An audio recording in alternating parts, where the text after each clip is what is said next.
তিনি না থাকলে জানাই হতো না রামের কাহিনী। আর রাম জন্মভূমিতে তিনি থাকবেন না তা কি হয়? রাম জন্মভূমির সঙ্গে জড়িয়ে গেল রামায়ণের রচয়িতা মহর্ষি বাল্মীকির নামও।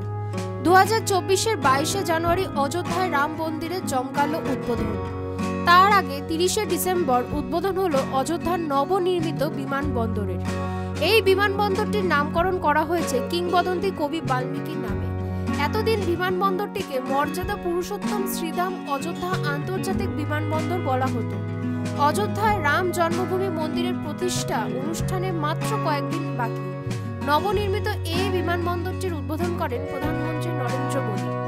উদ্বোধনের দিন প্রথম উড়ান চলবে ইন্ডিগো এবং এয়ার ইন্ডিয়া এক্সপ্রেস। দুই উড়ান সংস্থায় ইতিমধ্যেই দিল্লি, মুম্বাই এবং আহমেদাবাদ থেকে অযোধ্যায় যাওয়া আসার উড়ানের ঘোষণা করেছে। 2024-এর জানুয়ারি থেকে নিয়মিত উড়ান পরিচালনা শুরু হবে। বিমানবন্দরটির নির্মাণে প্রথম পর্যায়ে ব্যয় হয়েছে আনুমানিক 1450 কোটি টাকা। 6500 বর্গমিটার এলাকা জুড়ে তৈরি করা হয়েছে টার্মিনাল ভবন। এক সময় একসঙ্গে যাতে অন্তত 600 যাত্রী ব্যবহার করতে পারেন সেইভাবেই এই টার্মিনালের নকশা করা হয়েছে। বছরে অন্তত 10 লক্ষ যাত্রীকে পরিষেবা দিতে পারবে এই ভবন। সূত্রের খবর, নির্মাণের দ্বিতীয় পর্যায়ে 50,000 বর্গমিটার এলাকা জুড়ে একটি নতুন টার্মিনাল ভবন তৈরি করা হবে। পিক আওয়ারে এই টার্মিনাল ভবনটি একসঙ্গে 3000 যাত্রী ব্যবহার করতে পারবেন।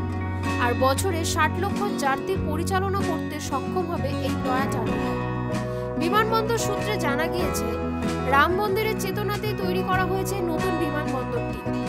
রাবণের বিরুদ্ধে যুদ্ধ জয়ের পর রামের প্রত্যাবর্তনের সময় অযোধ্যাবাসী যে আনন্দ অনুভব করেছিলেন, বিমানবন্দরে আগত এবং প্রস্থানকারী সকল যাত্রীরা যাতে সেই অনুভূতিই পান বিমানবন্দর নির্মাণের সময়, সেটাই মাথায় রাখা হয়েছে। টার্মিনাল ভবনে ভিতগুলি রামায়ণ মহাকাব্যের মূল ঘটনাগুলির ছবিতে সাজানো হয়েছে। এয়ারপোর্ট অথরিটি অফ ইন্ডিয়ার চেয়ারম্যান সঞ্জীব কুমার জানান, মাত্র 20 মাসে এই বিমানবন্দর তৈরির পুরো কাজ সম্পন্ন করা হয়েছে। অযোধ্যায় বিমানবন্দর তৈরির বিষয়ে উত্তরপ্রদেশের সরকারের সঙ্গে গত বছরের এপ্রিলে মৌ চুক্তি হয়েছিল এয়ারপোর্ট অথরিটি অফ ইন্ডিয়ার। উত্তরপ্রদেশ সরকার এই বিমানবন্দর তৈরির জন্য 821 একর জমি দেয়। শনিবার সকালেই রামতীর্থ অযোধ্যায় পৌঁছে যান প্রধানমন্ত্রী। চারদিকে সাজো সাজো রব। মন্দির নগরী অযোধ্যায় বিমানবন্দর তৈরির পর খুশি এয়ারপোর্ট অথরিটি অফ ইন্ডিয়াও।